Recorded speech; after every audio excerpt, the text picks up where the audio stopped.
जय हिंद दोस्तों, Sandeep tricky math special YouTube channel में आप सभी का स्वागत है। बिहार पुलिस न्यू भर्ती 2023 जिसमें टोटल पोस्ट रहने वाला है 21,391। इसके लिए न्यू प्रैक्टिस सेट नंबर 4 लेकर आए हैं। इसमें हम 50 महत्वपूर्ण प्रश्न देखने वाले हैं, तो इस वीडियो को अंत तक देखिएगा। इस प्रैक्टिस सेट से पहले 1 से लेकर 3 तक करा दिए हैं। अगर वे वीडियो नहीं देखे होंगे तो इसके लिए प्लेलिस्ट बना दिए हैं, वहाँ से जाकर आप तीनों वीडियो एक एक करके देख सकते हैं। वीडियो स्टार्ट करते हैं, चलते हैं हम प्रश्न की तरफ।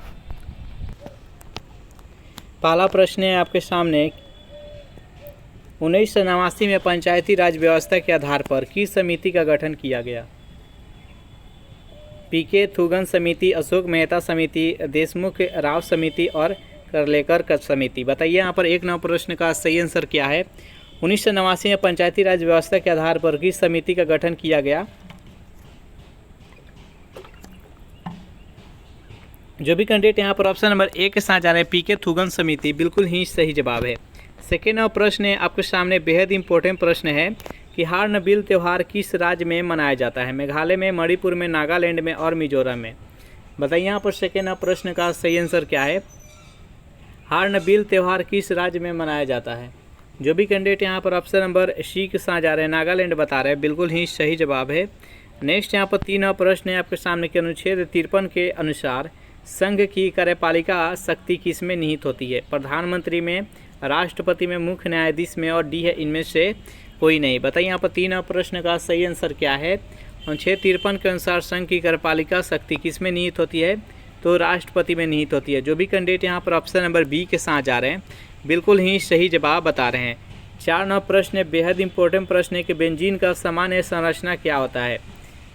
C6H6, C4H4, C2H2 और C5H6। बताइए यहाँ पर 4 प्रश्न का सही आंसर क्या है? बेंजीन का सामान्य संरचना क्या होता है? जो भी कैंडिडेट यहाँ पर ऑप्शन नंबर 1 के साथ जा रहे हैं, C6H6, बिल्कुल ही सही जवाब है। इसका संरचना कैसा होता है? ऐसे होता है।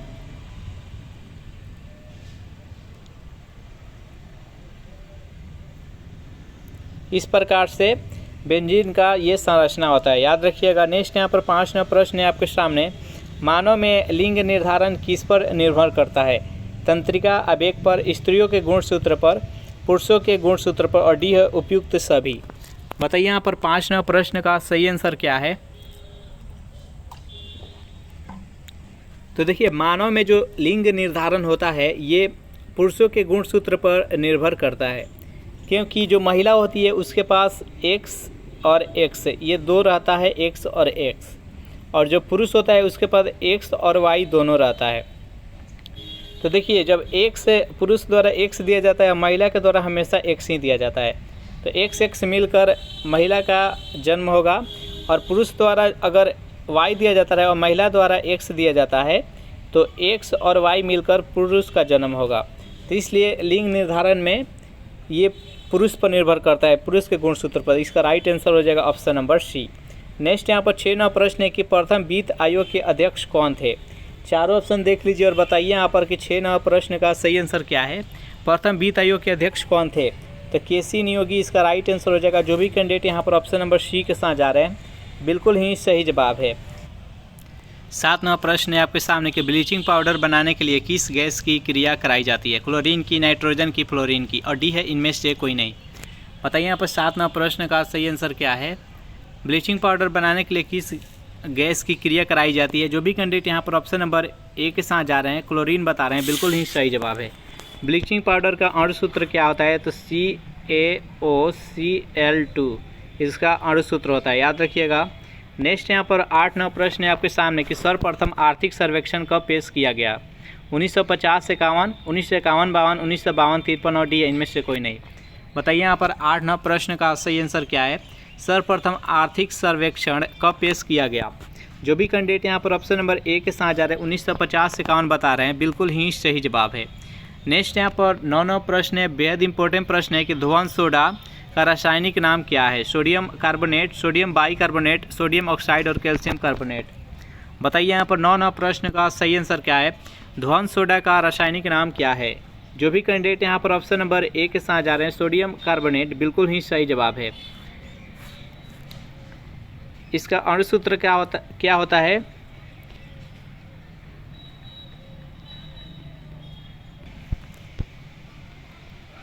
Na2CO3। सोडियम कार्बोनेट का अणुसूत्र होता है Na2CO3। अगर सोडियम बाइकार्बोनेट कहा जाए, जिसे खाने वाला सोडा कहते हैं, तो इसका होता है NaHCO3। चलिए नेक्स्ट यहाँ पर 10वां प्रश्न है आपके सामने कि मनुष्य में श्वसन वर्णक किस में पाया जाता है? WBC में, RBC में, HBC और D है उपयुक्त सभी में। बताइए यहाँ पर 10वां प्रश्न का सही आंसर क्या है? मनुष्य में श्वसन वर्णक किस में पाया जाता है? तो जो भी कैंडिडेट यहाँ पर ऑप्शन नंबर बी के साथ जा रहे हैं, RBC बता रहे हैं, बिल्कुल ही सही जवाब है। RBC का जीवन काल कितने दिनों का होता है? तो लगभग 110 से 120 दिनों का होता है RBC के जीवन काल। RBC का निर्माण कहाँ पर होता है? तो अस्थि मज्जा में इसका निर्माण होता है और इसका खत्म कहाँ पर हो जाता है? तो पलीहा में, जिसे रक्त का कब्रिस्तान भी कहा जाता है पलीहा को, और पलीहा में ही WBC का निर्माण होता है, याद रखिएगा। नेक्स्ट यहाँ पर 11वां प्रश्न है आपके सामने कि भारत का सर्वोच्च कार्यपालक प्रमुख होता है? राष्ट्रपति, प्रधानमंत्री, मुख्यमंत्री और राज्यपाल। बताइए यहाँ पर 11वां प्रश्न का सही आंसर क्या है? तो जो भी कैंडिडेट यहाँ पर ऑप्शन नंबर ए के साथ जा रहे हैं, राष्ट्रपति बता रहे हैं, बिल्कुल ही सही जवाब है। नेक्स्ट यहाँ पर 12वां प्रश्न है आपके सामने कि भारत में सबसे छोटा नदी द्वीप किस नदी पर है? उमानंद पर, ब्रह्मपुत्र पर, नर्मदा पर और कावेरी पर। बताइए यहाँ पर 12वां प्रश्न का सही आंसर क्या है? भारत में सबसे छोटा नदी द्वीप किस नदी पर है? तो जो भी कैंडिडेट यहाँ पर ऑप्शन नंबर ए के साथ जा रहे हैं, उमानंद, बिल्कुल ही सही जवाब है। और ये किस राज्य में है? तो ये असम में है। और पूछा जाए कि विश्व में सबसे बड़ी नदी द्वीप किस नदी पर है? तो माजुली नदी द्वीप है, जो कि ब्रह्मपुत्र नदी पर, याद रखिएगा। नेक्स्ट यहाँ पर 13वां प्रश्न है आपके सामने कि गौतम बुद्ध को ज्ञान की प्राप्ति कहाँ हुई थी? सारनाथ में, वैशाली में, कौशाम्बी में और बोधगया में। बताइए यहाँ पर 13वां प्रश्न का सही आंसर क्या है? गौतम बुद्ध को ज्ञान की प्राप्ति कहाँ पर हुई थी? तो जो भी कैंडिडेट यहाँ पर ऑप्शन नंबर डी के साथ जा रहे हैं, बोधगया बता रहे हैं, बिल्कुल ही सही जवाब है। और अपना पहला उपदेश कहाँ पर दिए थे? तो सारनाथ में दिए थे। 14वां प्रश्न है आपके सामने कि 11वां मौलिक कर्तव्य कब जोड़ा गया? 2001 में, 2002 में और 2005 में। बताइए यहाँ पर 14वां प्रश्न का सही आंसर क्या है? 11वां मौलिक कर्तव्य कब जोड़ा गया? तो जो भी कैंडिडेट यहाँ पर ऑप्शन नंबर सी के साथ जा रहे हैं, 2002 बता रहे हैं, बिल्कुल सही जवाब है। देखिए, पहले भारतीय संविधान में मौलिक कर्तव्य नहीं था, लेकिन 42वें संविधान संशोधन के तहत मौलिक कर्तव्य को 1976 ईस्वी में जोड़ा गया, जो कि संविधान के अनुच्छेद 51 के ए में रखा गया है। और उस टाइम जब जोड़ा गया स्वर्ण सिंह समिति के सिफारिश पर, तो मौलिक कर्तव्यों की संख्या 10 थी, लेकिन वर्तमान समय में 11 है, और ये 2002 में 11वां मौलिक कर्तव्य को ऐड किया गया। नेक्स्ट यहाँ पर 15वां प्रश्न है आपके सामने कि दिगंबर किस धर्म से संबंधित है? बौद्ध धर्म से, जैन धर्म से, सिख धर्म से, ईसाई धर्म से। बताइए यहाँ पर 15वां प्रश्न का सही आंसर क्या है? दिगंबर किस धर्म से संबंधित है? तो जो भी कैंडिडेट यहाँ पर ऑप्शन नंबर बी बता रहे हैं, जैन धर्म में, बिल्कुल ही सही जवाब है। देखिए, जैन धर्म के संस्थापक कौन है? तो जैन धर्म के संस्थापक ऋषभदेव है, और ये आगे चल के जैन धर्म 2 भागों में विभक्त हो गया था, दिगंबर और श्वेतांबर। तो जो दिगंबर थे उसका संस्थापक भद्रबाहु थे, और जो श्वेतांबर है उसका संस्थापक स्थूलभद्र थे। तो यहाँ पर दिगंबर पूछा गया है, तो ये जैन धर्म से संबंधित है। इसका right answer option number B. Next यहाँ पर 16वां प्रश्न है आपके सामने कि किस राज्य में तूफान को बारडोइसिला कहते हैं? असम, राजस्थान, झारखंड और उत्तराखंड। बताइए यहाँ पर 16वां प्रश्न का सही आंसर क्या है? तो 16वां प्रश्न का जो भी कैंडिडेट यहाँ पर ऑप्शन नंबर ए के साथ जा रहे हैं, असम बता रहे हैं, बिल्कुल ही सही जवाब है। नेक्स्ट यहाँ पर 17वां प्रश्न है आपके सामने, बेहद इंपॉर्टेंट प्रश्न है कि विद्युत चुंबकीय प्रेरण की खोज किस वैज्ञानिक ने की थी? अर्स्टेड ने, नील्स बोर ने, माइकल फैराडे ने और एम्पियर ने। बताइए यहाँ पर 17वां प्रश्न का सही आंसर क्या है? विद्युत चुंबकीय प्रेरण की खोज किस वैज्ञानिक ने की थी? तो जो भी कैंडिडेट यहाँ पर ऑप्शन नंबर सी के साथ जा रहे हैं, माइकल फैराडे बता रहे हैं, बिल्कुल ही सही जवाब है।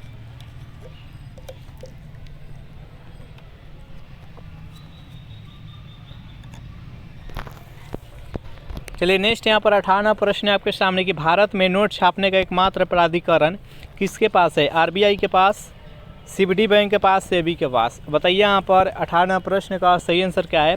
भारत में नोट छापने का प्राधिकरण एकमात्र किसके पास है, तो ये आरबीआई के पास है। जो भी कैंडिडेट यहाँ पर ऑप्शन नंबर ए के साथ जा रहे हैं, बिल्कुल ही सही जवाब है। ये अगर पूछा जाए कि आरबीआई की स्थापना कब हुआ, तो आरबीआई की स्थापना 1 अप्रैल 1935 ईस्वी में हुआ कोलकाता में, और 1935 से लेकर 1937 तक इसका मुख्यालय कोलकाता ही था। लेकिन 1937 ईस्वी में इसका मुख्यालय, आरबीआई का मुख्यालय मुंबई में कर दिया गया। और आरबीआई के राष्ट्रीयकरण कब हुआ, तो 1 जनवरी 1949 ईस्वी को आरबीआई का राष्ट्रीयकरण किया गया। नेक्स्ट यहाँ पर 19वां प्रश्न है आपके सामने कि भारतीय संविधान में धर्मनिरपेक्ष शब्द की बजाय पंथ निरपेक्ष शब्द प्रयोग किस संविधान संशोधन में किया गया। 42वें, 44वें, 62वें और 46वें। बताइए यहाँ पर 19वां प्रश्न का सही आंसर क्या है। पहले जो भारतीय संविधान में धर्मनिरपेक्ष था, उसके जगह पर पंथ निरपेक्ष का प्रयोग किया गया। कौन से संविधान संशोधन, तो जो भी कैंडिडेट यहाँ पर ऑप्शन नंबर ए के साथ जा रहे हैं, 42वें संविधान संशोधन बता रहे हैं, बिल्कुल ही सही जवाब है। देखिए 42वें संविधान संशोधन था जो कि 1976 ईस्वी में हुआ, और उस टाइम प्रस्तावना में 3 शब्द ऐड किया गया। यहाँ पर जो धर्मनिरपेक्ष था उसके जगह पर पंथ निरपेक्ष किया गया। उसके बाद से अखंडता तथा समाजवादी, ये 3 शब्द ऐड किया गया। नेक्स्ट यहाँ पर 20वां प्रश्न है आपके सामने कि सरीसृप में लिंग निर्धारण किस भौगोलिक के कारक पर निर्भर करता है। मृदा पर, वर्षा पर, तापमान और डी है, इनमें से कोई नहीं। बताइए यहाँ पर 20वां प्रश्न का सही आंसर क्या है। सरीसृप में लिंग निर्धारण किस भौगोलिक कारक पर निर्भर करता है, तो जो भी कैंडिडेट यहाँ पर ऑप्शन नंबर सी बता रहे हैं, तापमान बता रहे हैं, बिल्कुल ही सही जवाब है। 21वां प्रश्न है आपके सामने कि एल्युमिनियम का अयस्क है बॉक्साइट का, हेमेटाइट का, मैग्नेटाइट का और सिडेराइट का। बताइए 21वां प्रश्न का सही आंसर क्या है। एल्युमिनियम का अयस्क इसमें से कौन सा है, तो जो भी कैंडिडेट यहाँ पर ऑप्शन नंबर ए बता रहे हैं, बॉक्साइट बता रहे हैं, बिल्कुल ही सही जवाब है। यहाँ पर हेमेटाइट, मैग्नेटाइट और सिडेराइट, ये तीनों के तीनों लोहा का अयस्क है। नेक्स्ट यहाँ पर 22वां प्रश्न है आपके सामने कि महात्मा गांधी ने किस वर्ष रॉलेट एक्ट के विरोध में सत्याग्रह किया था। 1939, 1919, 1929 और 1921। बताइए यहाँ पर 22वां प्रश्न का सही आंसर क्या है। महात्मा गांधी ने किस वर्ष रॉलेट एक्ट के विरोध में सत्याग्रह किए थे।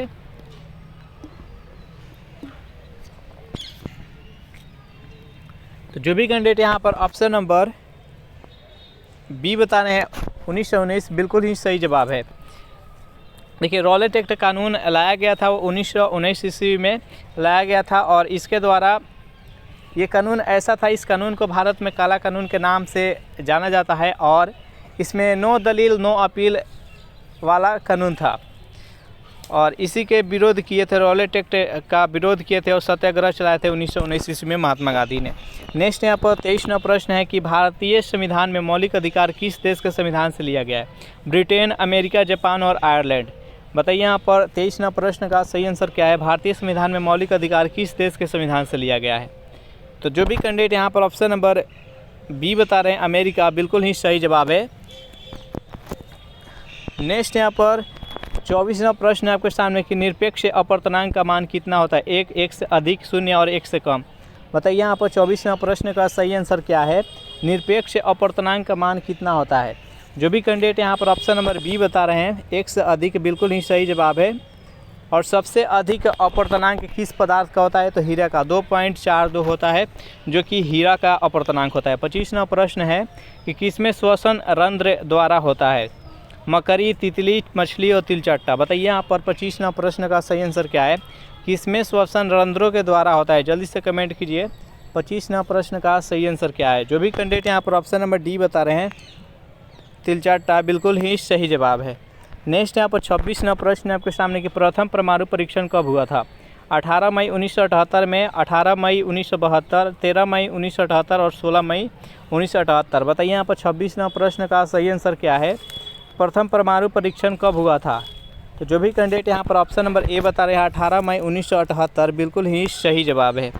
नेक्स्ट यहाँ पर 27वां प्रश्न है आपके सामने कि भारत में स्वर्ण पर ऋण देने वाला बैंक कौन है।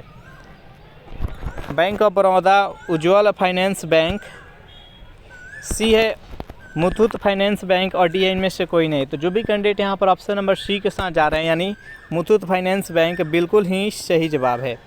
चलिए नेक्स्ट यहाँ पर 28वां प्रश्न देख लेते हैं। बेहद इम्पोर्टेंट प्रश्न है कि नाट्यांजलि उत्सव किस राज्य में मनाया जाता है? उत्तर प्रदेश में, तेलंगाना में, तमिलनाडु में और डी है केरल में।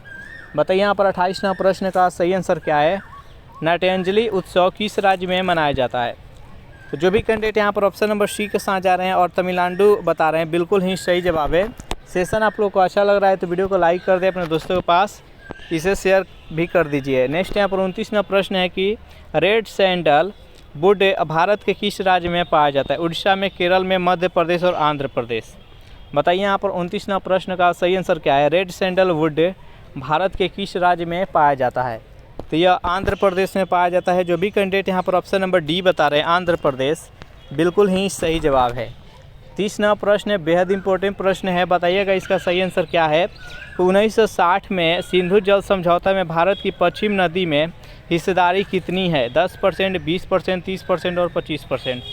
बताइए यहाँ पर 30वां प्रश्न का सही आंसर क्या है?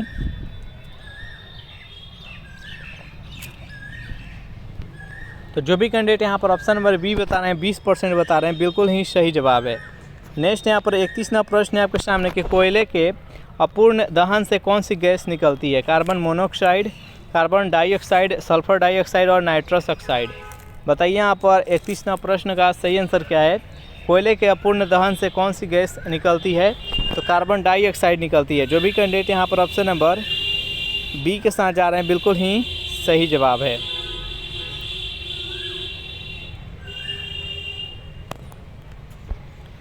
नाइट्रस ऑक्साइड को, जिसको N2 वो होता है, नाइट्रस ऑक्साइड को लाफिंग गैस कहते हैं। नेक्स्ट यहाँ पर 32वां प्रश्न है कि डोलड्रम पेटी में किस प्रकार का प्रभाव होता है? निम्न दबाव, उच्च दबाव, उपयुक्त दोनों और डी है इनमें से कोई नहीं। बताइए यहाँ पर 32वां प्रश्न का सही आंसर कौन सा है?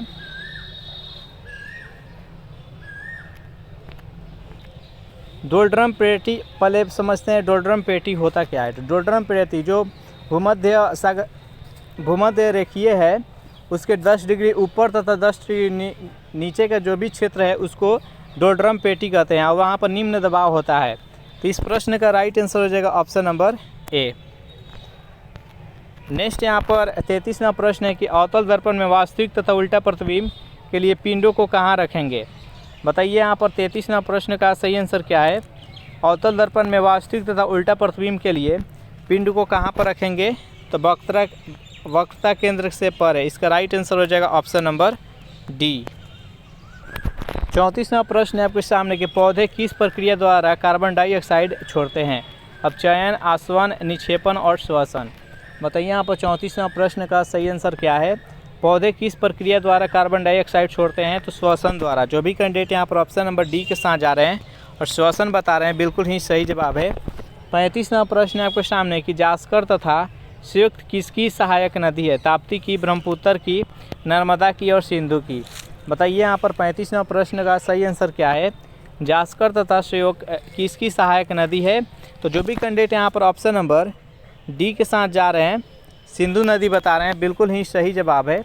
सिंधु नदी है जो कि मानसरोवर झील से निकलती है और ये अरब सागर में जाकर गिरती है। नेक्स्ट यहाँ पर 36वां प्रश्न, सबसे ज़्यादा अभिक्रियाशील धातु कौन सा है? मैग्नीशियम, लोहा, कॉपर और चांदी। बताइए यहाँ पर 36वां प्रश्न का सही आंसर क्या है? सबसे ज़्यादा अभिक्रियाशील धातु इनमें से कौन सा है? तो जो भी कैंडिडेट यहाँ पर ऑप्शन नंबर ए के साथ जा रहे हैं, यानी मैग्नीशियम बता रहे हैं, बिल्कुल ही सही जवाब है। नेक्स्ट यहाँ पर 37वां प्रश्न है आपके सामने कि कोलकाता नगर निगम की स्थापना किस एक्ट के तहत की गई? 1928 एक्ट, 1926 एक्ट, 1728 एक्ट, 1726, 1937 और 1940।